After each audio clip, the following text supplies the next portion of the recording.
Ha? Ganda ng pabahay dito guys, so kaso lang malayo, kailangan mo lang talaga rito guys ng motor o sasakyan. Divine Grace Village. Divine Grace Village. Yan. Ayan o guys, ayan, Divine Grace Village.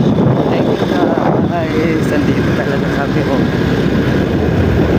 Talagang tahimik ang mga tao dito. Ay, kay Grace Castle pala ito.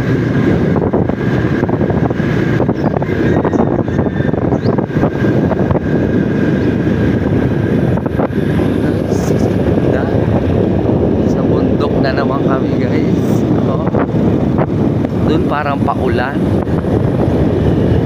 Mabuti guys, maganda dito kasi may kalsada siya. Hindi siya yung putik dati kasi dati nung araw. Ngayon talagang lagyan na nila talaga ng kalsadang maganda. God.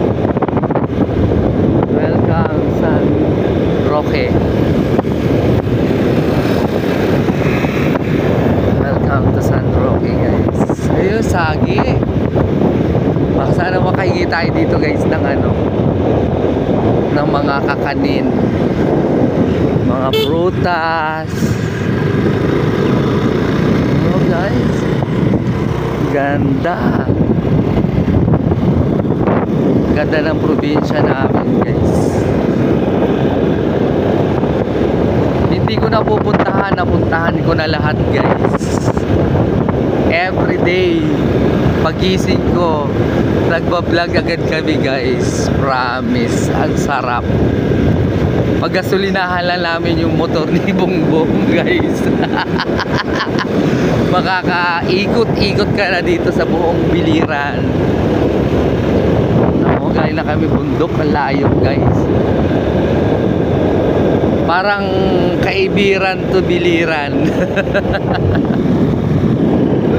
Ayan no. For the first time ngayon lang pa ako nakakapunta dito. Mga palay.